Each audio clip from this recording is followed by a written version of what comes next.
الحمد لله وكفى وسلام على عباده الذين اصطفى. أما بعد. معزز سامعین، جیسے کہ آپ جانتے ہیں ہمارا 40 روزہ زندگی چل رہا ہے،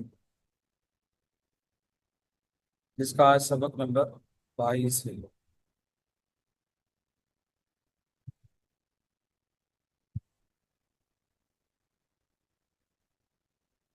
حسب سابق بھی قرآن کریم کی آیت 20 وہ چار آج کے سبق میں ہم جانیں گے۔ سب سے پہلے آپ کو سکرین پر نظر آ رہی ہے قرآن کریم کی ایک آیت، سورۃ السجدہ، آیت نمبر 18۔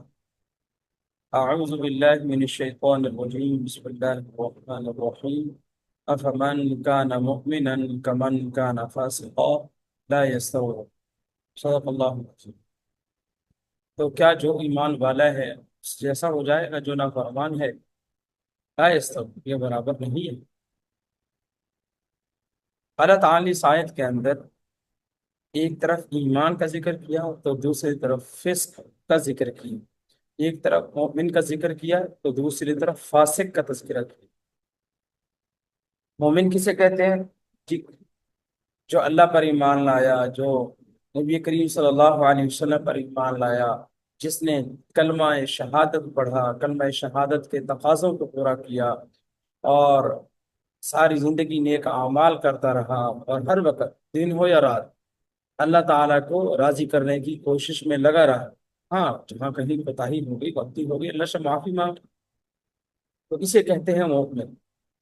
اور فاسق کس کو کہتے ہیں؟ جو اللہ کا نافرمان ہے، جو اپنے آپ کو اللہ کی تعلیمات کا پابند نہیں سمجھتا، اپنی مرضی کرتا ہے، اپنے نفس کو راضی کرنے کی کوشش میں لگا رہتا ہے، اللہ کو راضی کرنے کی کوئی فکر نہیں ہے، یہ فاسق ہے۔ تو اللہ تعالیٰ فرماتے ہیں تم خود بتاؤ، کیا اللہ کو راضی کرنے والا اور اللہ کو ناراض کرنے والا دونوں برابر ہیں؟ کیا مومن اور فاسق دونوں برابر ہیں؟ اور اسی مضمون کو اللہ نے قرآن کریم میں دوسری جگہ پہ دہرایا کہ تم بتاؤ، کیا دیکھنے والا اور نہ دیکھنے والا دونوں برابر؟ کیا سننے والا اور نہ سننے والا دونوں برابر ہو سکتے ہیں؟ لا یس، ہر ایک جگہ یہی جواب ہے، لا یس۔ دیکھنے والا اور نہ دیکھنے والا کیسے برابر ہو سکتے؟ دنیا کے اعتبار سے ایک بندہ کامیاب ہو، دوسرا ناکام ہو، دونوں برابر ہو سکتے ہیں؟ ایک شخص ڈاکٹر ہے، دوسرا ڈاکٹر نہیں ہے، کیا دونوں برابر نہیں؟ یہاں یہی بتایا جا رہا ہے کہ جو شخص مومن ہے اور جو شخص فاسق ہے، یہ دونوں برابر نہیں ہیں، بلکہ مومن کا درجہ دنیا میں بھی آخرت میں بھی بڑھا ہوا ہے۔ تو لہذا ہمیں یہاں تلقین کی جا رہی ہے، ہمیں یہاں تعلیم دی جا رہی ہے کہ ہمیں سوچنا چاہیے کہ ہم مومن ہیں یا ہم فاسق ہیں۔ ہم کسی مومن کے نقش قدم پہ چل رہے ہیں یا کسی فاسق کے طریقے پہ چل رہے ہیں؟ ہم روزمرہ زندگی میں مومنانہ اعمال کرتے ہیں یا فاسقانہ اعمال کرتے ہیں؟ ہمیں روزمرہ زندگی میں اہل ایمان اور ان کا لائف سٹائل اور ان کا طرز عمل پسند ہے، یا پھر فساق اور فجار کی صحبتیں ہم نے اختیار کر رکھی ہیں؟ ہمارے دوست مومن ہیں یا فاسق ہیں؟ ہمارا اٹھنا بیٹھنا چلنا پھرنا اہل ایمان کے ساتھ ہے یا اہل فسق کے ساتھ ہے؟ اس لیے جب یہ اتنا بڑا کھلا فرق ہے کہ مومن اور فاسق دونوں برابر نہیں ہو سکتے، مومن وہ بندہ ہوتا ہے جس سے اللہ راضی ہوتے ہیں، فاسق سے اللہ ناراض ہوتے ہیں، مومن کا ٹھکانہ جنت ہے، کافر فاسق کا ٹھکانہ جہنم ہے، مومن کامیاب ہے، فاسق ناکام ہے۔ تو جب کامیاب اور ناکام برابر نہیں ہو سکتے تو ہمیں کامیاب آدمی کو فالو کرنا چاہیے۔ ذرا ہم دیکھیں فیس بک پہ کس کس کو فالو کیا ہو، یوٹیوب پہ ہم نے کس کس کو سبسکرائب کیا ہوا ہے؟ کیا کامیاب لوگوں کو فالو کیا ہوا ہے؟ کامیاب لوگوں کو ہم نے سبسکرائب کیا ہوا ہے؟ کیا ہم کامیاب لوگوں کی باتیں سنتے ہیں؟ ہماری صحبت، چاہے ایک کمرے میں بیٹھ کے ہو یا موبائل کے ساتھ بیٹھ کے ہو، ہماری صحبت اچھے لوگوں کے ساتھ ہے یا برے لوگوں کے ساتھ؟ آپ اچھے لوگوں کو سنتے ہیں یا برے لوگوں کو سنتے ہیں؟ تو اس آیت میں بہت بڑا پیغام عقل مند کے لیے، سمجھنے والے، کہ جب تم خود اہل ایمان کو اور ایک مومن کو اچھا سمجھتے ہو تو تم ویسے بننے کی کوشش کرو۔ جب تم مومن کو کامیاب سمجھتے ہو تو پھر مومن بننے کی کوشش بھی تو کرو نا۔ اعمال فاسقانہ ہیں اور دعوے مؤمنانہ ہیں، یہی تو منافقت ہے، اسی سے منع کیا گیا۔ تو لہذا ہمیں صحیح معنوں میں اہل ایمان بن کر، ایک مومن بن کر زندگی گزارنی چاہیے، نہ کہ ایک فاسق بن کر۔ اس میں بڑا ہی زبردست پیغام میرا تھا۔ جو دوسرا حصہ ہمارا وہ ہے حدیث نبی صلی اللہ علیہ وسلم۔ دیکھیں حدیث آپ کو سکرین پر نظر آ رہی ہے۔ عن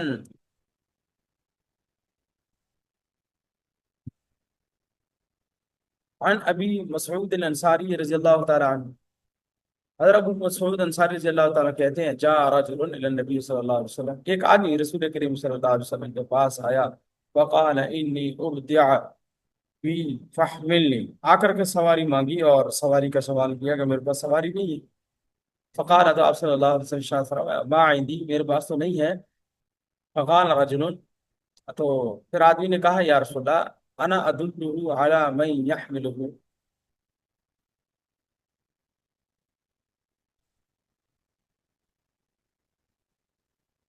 تو اس آدمی نے کہا کہ میرے پاس سواری نہیں ہے، ما عندی۔ لیکن شروع سے دوبارہ حدیث دیکھیے، جاء رجل الی النبی صلی اللہ علیہ وسلم، ایک آدمی رسول کریم صلی اللہ علیہ وسلم کے پاس آیا، فقال، وہ کہنے لگا، انی ابدع بی فحملنی، فقال ما عندی۔ ٹھیک ہے، تو اس آدمی نے آ کر سواری مانگی اور کہا کہ میرے پاس سواری نہیں ہے، تو آپ صلی اللہ علیہ وسلم نے فرمایا اس کو کہ انا ادلہ علی من یحملہ،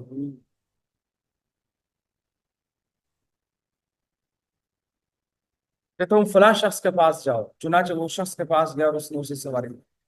اب حضور نے اسے کیا کہا؟ ما عندی، دیکھو میرے پاس سواری نہیں، ٹھیک ہے، اور پھر یہ کہا کہ البتہ میں تمہاری رہنمائی کر دیتا ہوں کہ تم فلاں شخص کے پاس جا کر کو سواری لے۔ اور پھر آپ صلی اللہ علیہ وسلم نے ارشاد فرمایا، من دل علی خیر، جس شخص نے بھلائی کا راستہ دکھائے، کسی کی بھلائی کی طرف رہنمائی کی، فلاح مثل اجر فاعلہ، تو اس کو اس بھلائی کرنے والے جتنا ہی ثواب ملے گا۔ آپ بظاہر تک یہ واقعہ ہے، ایک شخص آپ کے پاس آتا ہے سواری مانگتا ہے، آپ کہتے ہیں میرے پاس نہیں ہے، اس سے جا کے لے لو، اور پھر اللہ کے نبی نے فرمایا کہ دیکھو اب سواری اس نے دی ہے، سواری اس کی ہے، استعمال یہ کرے گا، اس کو سواری دینے کا ثواب ملے گا، لیکن اس کے پاس بھیجا کس نے؟ میں نے، تو مجھے بھی اتنا ہی ثواب ملے گا جتنا سواری دینے والے کو ثواب ملے گا، اور اس کے ثواب میں سے بھی کوئی کمی نہیں کی جائے گی۔ اب یہاں ایک بہترین اصول ہے، یہاں ہمیں دعوت دی جا رہی ہے کہ ہم لوگوں کو خیر کی طرف بلائیں، لوگوں کو نیکی کی طرف بلائیں، لوگوں کو نماز کی طرف بلائیں، لوگوں کو قرآن اور دین کی طرف بلائیں۔ تو ایک شخص ہے، اس نے کہا یار نماز کا ٹائم ہو گیا، نماز پڑھ لو۔ کہا یار کدھر جا رہے ہو؟ میں نماز پڑھنے جا رہا ہوں۔ آ جاؤ بھائی، آپ ویسے بھی ٹھہرے ہو، نماز پڑھ لو، کتنی دیر لگے گی؟ 10 منٹ لگیں گے۔ ایک شخص ملنے آیا گھر پر، ہم نے سے کہا بھائی نماز کا ٹائم ہو گیا ہے، ایسا کرتے ہیں آپ سواری ٹھہرائیں، آ جا مسجد چلتے ہیں نماز پڑھ۔ وہ تیار ہو گیا، آپ کے ساتھ مسجد کیا، نماز پڑھی۔ اب مسجد لے کے جانے کا جو ذریعہ بن رہے ہیں وہ آپ بن رہے ہیں، تو لہذا اس کو بھی اجر و ثواب ملے گا کہ اس نے نماز پڑھی، اور چونکہ ذریعہ ہم بنے تو ہمیں بھی پورا پورا اجر و ثواب ملے۔ یہ کتنا آسان کام ہے، دیکھیے کمانا کون سا مشکل کام۔ ہم خود قرآن پڑھ رہے، دوسرے کو یار تم بھی قرآن پڑھ لو، فارغ بیٹھے ہو مسجد میں اللہ کے بندے، اس نے بھی ایک آدھ رکوع، دو رکوع، ایک پاؤ، آدھا پارا جتنا پڑھا، اس کو بھی ثواب ملے گا، اور ہمیں تو ثواب مل ہی رہا ہے۔ اسی طرح ہم نے کسی شخص کو بھی کسی بھی نیکی کے کام کی طرف دعوت دی، کسی کو کہہ دیا یار فلاں آدمی مستحق ہے، ضرورت مند ہے، اس کی مدد کر دو، تو ہمیں ضرور ثواب ملے گا۔ اس نے مدد کر دی، اسے بھی ثواب ملا، اور رہنمائی چونکہ ہم نے کی تو ہمیں۔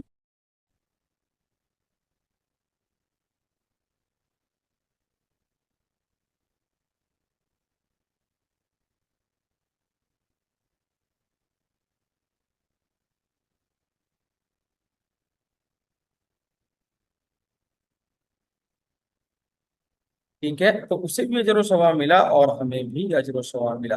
اچھا، اس طرح مسلم شریف کی حدیث ہے کہ جس بندے نے کسی کو گناہ کا راستہ دکھائے، تو جتنا گناہ کرنے والے کو گناہ ملے گا، اتنے ہی گناہ کا راستہ دکھانے والے کو بھی گناہ ملے گا۔ آج دیکھیں یہ جتنے لوگ برائیوں میں ملوث ہیں، بے حیائی کے کاموں میں، ٹی وی ڈرامے فلمیں بنا رہے ہیں، یوٹیوب پہ فضول باتیں، ٹک ٹاک، سب بے حیائی کے کام، یہ مر بھی گئے قبروں میں بھی چلے گئے، تب بھی جتنے لوگ ان کے اس برے کام کو دیکھیں گے، سنیں گے، اس کو فالو کریں گے، لائک کریں گے، ان کو بھی گناہ تو ملے گا ہی دیکھنے کا، کیونکہ سبب حضرت تھے جو قبر میں پڑے ہوئے ہیں، ان کو بھی گناہ ملے گا۔ اس طرح کسی آدمی نے نیک کام کیا، یوٹیوب چینل پہ، فیس بک پہ کہیں اچھی بات اپلوڈ کی، وہ مر بھی گیا، تب بھی دیکھنے والوں کی وجہ سے اسے اجر و ثواب ملتا رہے۔ تو ہمیں یہ یہاں پیغام دیا جا رہا ہے کہ ہم لوگوں کو نیکی کے راستے کی طرف بلا۔ ہم نے 100 لوگوں کو دین کی بات بتائی، 1000 لوگوں کو بتائی، میں نے آپ کو بات بتائی، آپ نے سنی، 10 20 30 لوگوں نے سنی، انہوں نے آگے کسی تک پہنچائی، ہمیں ثواب مل رہا ہے۔ آپ نے آگے پہنچا دی، وہ نیک کام کرے گا، آپ کو ثواب ملتا رہے گا۔ تو ایک بہترین زبردست چین ہے، اس لیے زیادہ سے زیادہ لوگوں تک ہم دین کی بات پہنچائیں۔ دیکھیے صحابہ کرام کی وجہ سے آج ساری دنیا میں دین پھیلا ہو، جہاں جہاں لوگ کام کر رہے ہیں تو اجر و ثواب صحابہ کرام کو مل رہا ہے۔ صحابہ کرام نے نبی کریم سے سیکھا تو سارا ثواب نبی کریم صلی اللہ علیہ وسلم کو مل رہا ہے۔ کہتے ہیں حدیث مسلم میں، ترمذی میں، ابو داؤد اور مسند احمد کے اندر بہت ہے۔ تو یہ بات ہمیں سمجھ آ گئی، تو انشاءاللہ ہم آئندہ لوگوں کو نیکی کی دعوت دیں گے، چلتے پھرتے اٹھتے بیٹھتے لوگوں کا اچھی بات کرو، اچھا پیغام، اچھا میسج دیں گے، اچھائی کے راستے میں تو بلائیں گے، برائی دیکھیں گے کرتا ہوا تو اسے روکیں گے۔ اگلا حصہ ہمارا ہے جی تیسرے کلمے کی فضیلت آ جائے۔ دیکھیں مصنف ابن ابی شیبہ، یہ اس کے جو رائٹر ہیں ابن ابی شیبہ، یہ امام بخاری رحمۃ اللہ علیہ کے استاد ہیں۔ اس میں روایت ہے، حضرت عبداللہ بن ابی اوفا رضی اللہ تعالیٰ عنہ سے روایت ہے کہ ایک شخص نبی کریم صلی اللہ علیہ وسلم کے پاس آیا، کہنے لگا کہ میں قرآن پڑھنے کی استطاعت نہیں رکھتا، آپ مجھے کچھ ایسا سکھا دے جو مجھے قرآن کی جگہ کفایت کر دے۔ بوڑھا ہوگا بالکل، زبان لڑکھڑاتی ہوگی، نہیں کوئی مسئلہ ہوگا، بیمار ہوگا، کیوں اس نے کہا میں قرآن تو نہیں پڑھ سکتا، مجھے کوئی اور وظیفہ بتا دے، چلو میں نیکی کے کام میں تو لگا رہا ہوں۔ تو آپ صلی اللہ علیہ وسلم نے ارشاد فرمایا کہو، یعنی یہ وظیفہ پڑھو، سبحان اللہ، الحمد للہ، لا الہ الا اللہ، اللہ اکبر، ولا حول ولا قوت الا باللہ۔ اب دیکھیے یہ بظاہر تو الگ الگ جملے ہیں، سبحان اللہ، الحمد للہ، ولا، لیکن اگر ہم اس کو ملائیں تو تیسرا کلمہ بنتا ہے، سبحان اللہ والحمد للہ ولا الہ الا اللہ، واللہ اکبر، ولا حول ولا قوت الا باللہ۔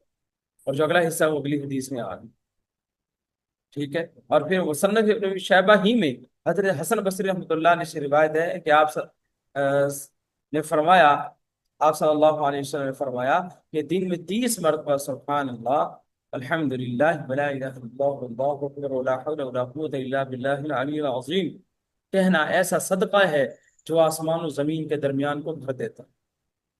ٹھیک ہے، اور دیکھیے الگ سے یہ کتنے جملے، سبحان اللہ، الحمد للہ، ولا الہ الا اللہ، واللہ اکبر، چار، اور پانچواں جملہ ولا حول ولا قوت الا باللہ العلی العظیم، ان چاروں جملوں کی بہت فضیلت ہے، پانچوں جملوں کی احادیث کے اندر۔ یہ تو ایک دو حدیثیں آپ کو سکرین پر دکھائی گئی ہیں، ورنہ اس کے بے شمار فضائل۔ جنت کی چابی، جنت کے خزانوں کی چابی ان اعمال کو کہا، اس لیے تیسرا کلمہ یہ بھی حدیث سے ثابت ہے، لہذا ہمیں جتنا ہو سکتا ہے پڑھنا چاہیے۔ اس کے بعد جس سیرت طیبہ کا جو پورشن ہم نے پڑھنا ہے، اس سے بھی آج ہم 2 ٹاپک پڑھیں گے، ایک ہے غزوہ تبوک اور دوسرا ہے عام الکفر، ٹھیک ہے۔ تو جو غزوہ تبوک ہے یہ کب پیش آیا، اس کا پس منظر کیا ہے، اس کا واقعہ کیا ہے، یہ جاننے کی کوشش کریں گے۔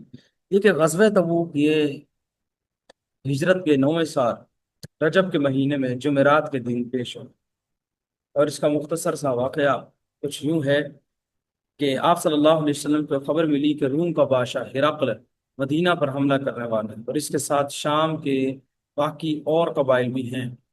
نیز ہرقل نے اپنی فوجیوں کو 1 سال کا غلہ بھی دے دیا ہے تاکہ وہ جم کر حملہ کریں، اور 40,000 افراد پر مشتمل اس کے لشکر کا اگلا حصہ قام بلقا تک پہنچ چکا ہے۔